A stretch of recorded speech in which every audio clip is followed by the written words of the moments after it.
Good afternoon. My name is Rawan Damen, and I'm the Director General of ARIJ, Arab Reporters for Investigative Journalism, a 20-year-old foundation dedicated to investigative journalism and fact-checking in the Arab world, in the Middle East and North Africa. I'm based in Amman, Jordan, and I'm originally from Nablus in Palestine. I want to begin with a face you know. Shireen Abu Akleh, Palestinian-American Al Jazeera news reporter in the occupied West Bank of Palestine. On the morning of May 11, 2022 in Jenin, Shireen put on a blue vest marked press with a helmet. She stood with her colleagues, visible, identified, doing her job. Minutes later, a burst of shots. Witness shouted, "Don't shoot, we are press." Shireen fell, a bullet to the head.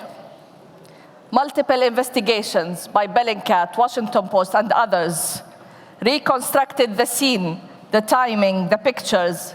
Their conclusion: the fire came from Israeli occupying forces. There was no fighting at the journalist location. This is not only history for me. I knew Shireen personally. She was generous with her time, humble in her fame, and a true professional. Her killing was not just an attack on journalism. It was a silencing of a friend, a colleague, a symbol to so many. She was not just a colleague, she was a target. At ARIJ Annual Forum in December 2022 in Amman, Jordan, we hosted her brother. He said it clearly: if there will be no accountability, Israel will target more journalists. I wish I could say Shireen was the last. She was not. We must all confront a devastating fact. Israel has targeted and killed more than 200 Palestinian journalists in Gaza in the last 2 years, and continues to do so in the occupied West Bank and in Lebanon. We at ARIJ, during the last 2 decades, trained 900 journalists in Gaza. Quickly, our journalists there signaled to us, we are becoming a target. We talked to our colleagues, Forbidden Stories in France, Paper Trail Media in Germany, The Guardian in the UK.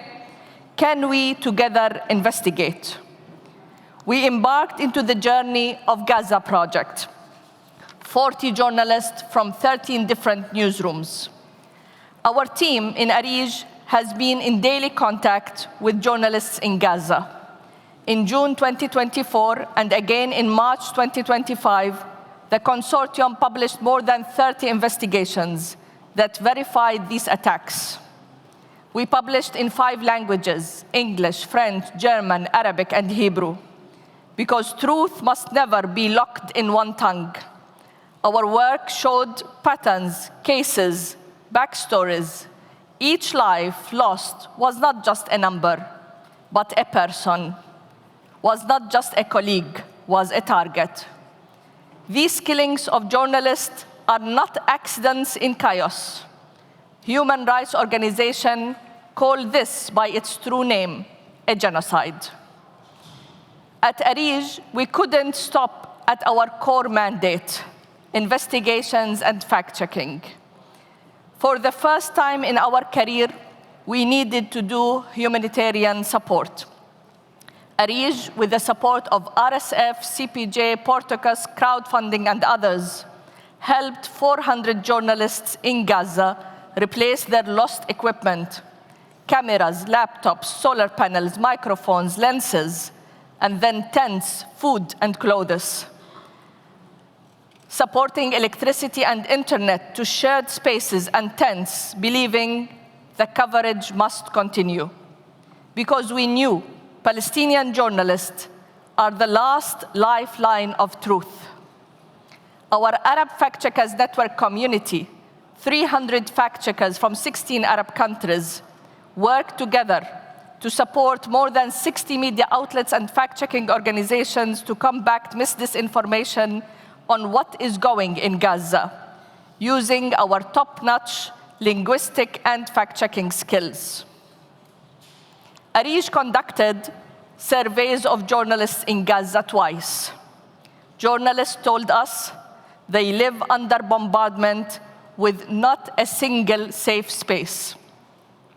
They report losing their entire families while still filing stories.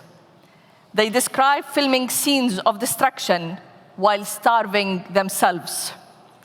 These testimonies show the immense personal and professional risks they face daily just to keep the world informed.